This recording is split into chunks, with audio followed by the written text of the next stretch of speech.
In my time, Benihamba Amachichi. Yeah, guys, I've lived 15 lives. It's just that you guys are knowing me now. I've lived 15 lives. Yes, Kingahamba, Umkosumhland, Amachichi. But now that you guys go to Amachichi, things have changed. I am the first in my bloodline, the first in my generation to speak about controversy in the virginity testing industry, and it has nothing to do with the boys. Oh no, but it has something to do with boys, because to be a virgin, you must stay away from boys, because books before boys, because boys give you babies, because virginity, you can't, it's not a chore, it's a inside, it's a, I don't want to say NG, but ngiyanamukela kwinkqubo yami bomntaba kadade, bomntaba kagogo, bomntaba ka-auntie, bomntaba ka-sisi. I am Sims, and it's at the right Sims on Instagram, so please follow your sister. I also promote businesses and YouTube channels. We have a special until Friday, 200 for shout outs, 400 for business shout outs. It only ends on Friday. Hi, Nina. Guys, why didn't you tell me our lunch is so close? Like, next week Sunday is our lunch. Next week Sunday. So I'm going to announce the winners this Friday, so that I give you guys time to prepare your outfits, because we have a theme and it's modern tradition since it's Heritage Month. You understand that? I'm going to announce the 4 winners on Friday. So if you entered, if you've shown interest and entered, please be glued to your screen on Friday, because I need to confirm everyone on Friday. Please, everything is good to go. Tina, we are A-okay. We're just missing the winners. And then, yes, guys, on today's video. Hi, my name is Kayam Tetwa. Yes, I did. Yes, I did. If you don't know that song, it means you didn't watch Idols. Okaya has found love in a hopeless place. No, literally in the club. I'm lying, not in the club. But he seems to have a very specific type that is not in church as a man of the cloth. Kaya. Never in my 33 years did I ever think I'd be talking about the virginity testing saga.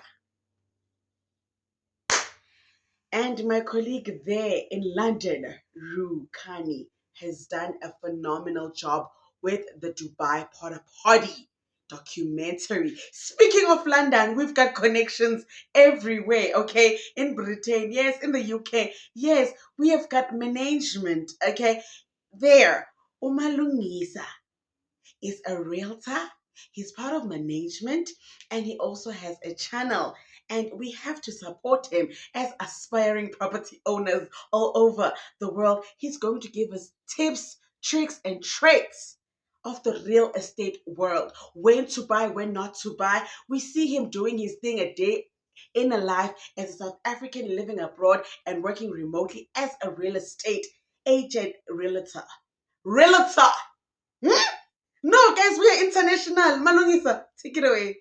Sanibonani, Amalungiswa Ndamane, a realtor who is currently in the UK working remotely. In my channel, sobenje si-entertainer, si-traveler, daily life routines.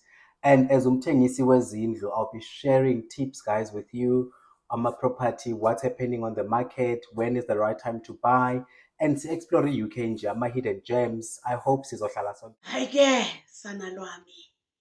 It seems like our bishop, pastor, arch, prophet, men of the preaching, Ukayam Tetwa, and super sensational singer has found love again. Yes. Remember, he was married to Ntando, our beautiful former Miss South Africa, and that marriage didn't work out because they said that, oh, Kaya likes to do private part collaborations outside and outside and outside community library, Vors,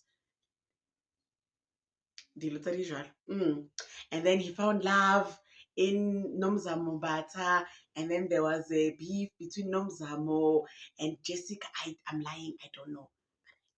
But and then he found love with Setu, and then but he was dating Elo. He just loves the influencer industry, he loves the popular industry girls, and people are asking Horikaya, as a man of the preachings, hmm? Can you not maybe look within your industry, somewhere like Proverbs 31, Bo Ruth, maybe Bo Sarah. So when you like Bo Mary Magdalene, and then he said, "This is my heart. I have many slices like a pizza. I have a slice for each industry." And we said, "Okay, Kaya, sorry." And right now he has found love in the arms of Usine Ndlovu. If that name is popular to you, it is because Usine is the mother of Max's child. Who is Max? Max Lifestyle. Mafunatina was at the bed. That Max. Very things are very serious. The stove is on 6. Now they are baking. So it might be a top billing episode, or it might be, yes, this is our perfect wedding episode. We see.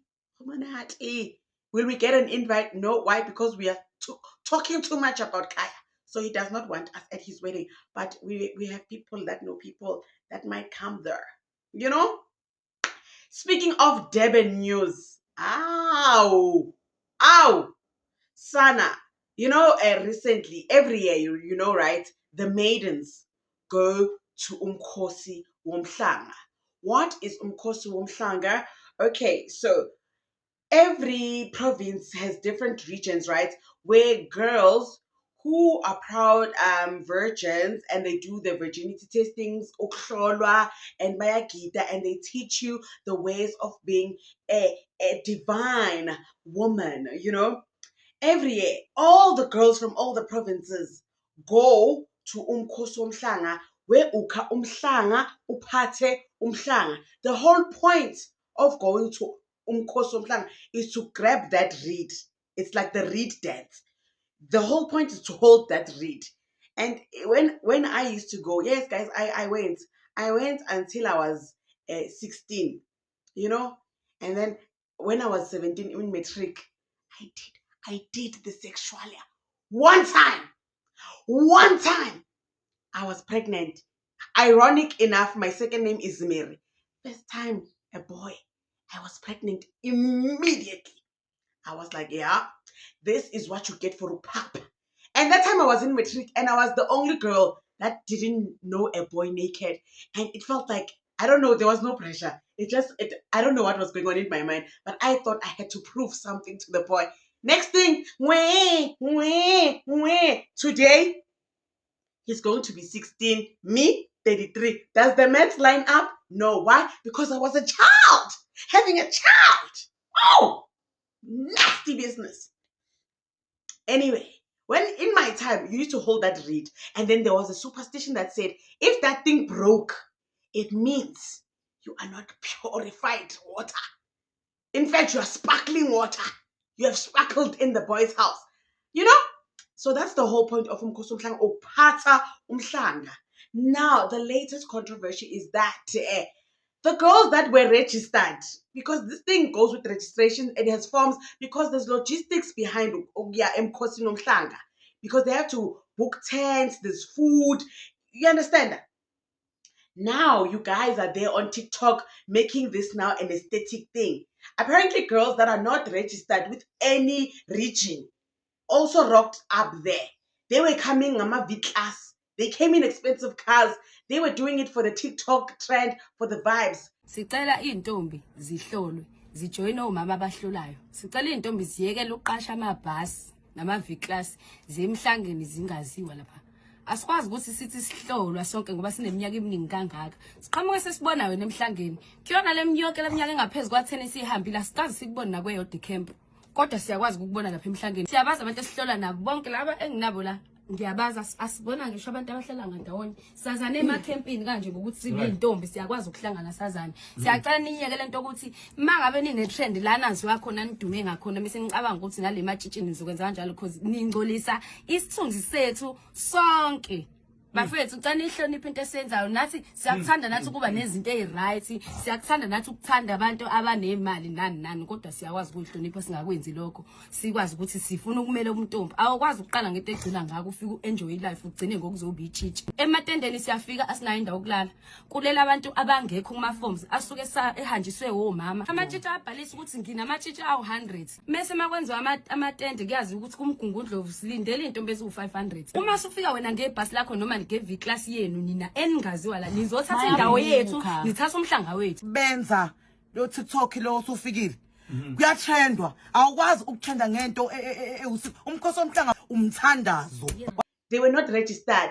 They don't even get tested, apparently, allegedly. It's like girls that don't get tested just rocked up just because they appear in those nice clothes and that's who they are on TikTok. Now they've taken space for actual maidens, for actual girls that do this thing every day. This thing is their daily life. It's not something they do for aesthetically, for trending, for influence. You know? So they're like, these girls are rocking up. Now we are outnumbered, overnumbered. There's no more space to sleep. There's no more jakes. It's now mixed masala, you know? It's now mixed masala. We don't know who's who because everyone there claims to be a maiden.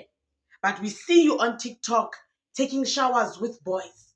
We see you on TikTok living a life that does not go with our maiden traditions. Yet you are here, sleeping in our tents, taking up space.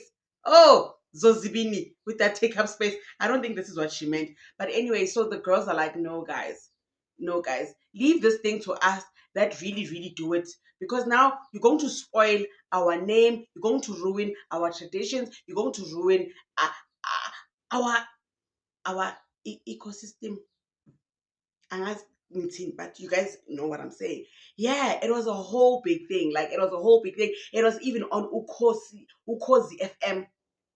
The girls were like, we are so displeased with how this went this year because a lot of girls that we don't recognize because we know each other when we meet at these camps, we see each other, we recognize each other when we go to the tastings.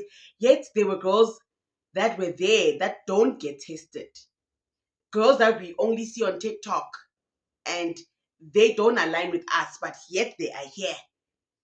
With the V-class. The V-class was in every sentence. With the V-class.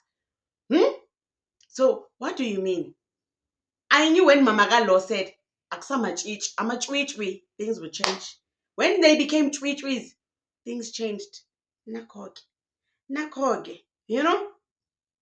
And I love that my daughters, the other one they didn't allow her because she's 5.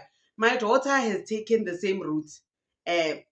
She and my bonus daughter, they have taken the same route and they do these now machichi stuff. I love it so much for them. I love it when they sing for me. Like I'm just, you know, and it's something they chose to do on their own accord, you know. I love it for them, you know, because that was once my route, but then I off-ramped too quickly, you know. Damn this force, damn it. Anyway, guys, there's a documentary that is trending right now on YouTube. I'm going to implore you to watch it, okay? Rukani did a stellar job investigating this whole Dubai lifestyle, influencers going to Dubai. 2 women from Uganda, Mona and Kayla, unfortunately lost their lives under very suspicious circumstances. Okay, it was alleged that they removed their own lives from Earth by jumping from high-rise buildings.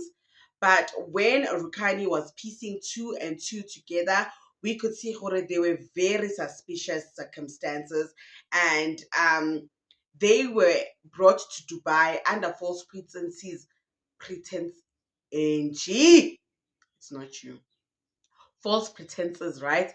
Like being promised jobs of working as a waitress, cleaners, and then next thing they want you to do the Vinky Vongo with different men. And you know the things that happen in Dubai, that porta party, they do the number 2 on you. They want you to eat like the crazier the humiliation, the higher the price. It's just been insane. And there was a man by the name of Abby, okay, who was the gang leader, like the ringleader. He was the one recruiting the ladies, and they had someone undercover, like acting like he wants to book girls. And Abby was like, I've got fresh people coming from Uganda. And when he was confronted, he said, no, I don't know what you guys are talking about. If you want to ask anything about that, go to the police. Yes, I know the ladies that passed on, but ask their landlords. And if you've got any further questions, ask the authorities. But apparently, Abby was boasting to his former employer, I know everyone here in Dubai, the police, everyone. There's nothing that you can do. I'm untouchable type of thing. You know, there was a point in that documentary where I thought they were going to catch Abby, but unfortunately, it didn't happen. But man, Rukani has exposed a lot of shenanigans that go on in Dubai, like the other side that we don't get to see in Dubai.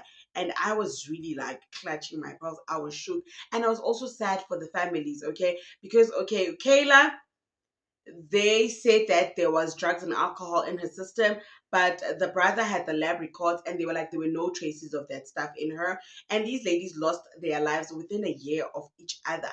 And her body did get repatriated to the family, but unfortunately Mona's body was buried in one of the cemeteries in Dubai, and Rukani got to go to the cemetery, and she got a wreath to just go to where Mona's life ended tragically, and she was able to place flowers there. It was a very like unpleasant sight to see because there was a lot of construction going on there. Like, it's sad to see how little or how devalued someone's life is once that person is no longer on earth with us.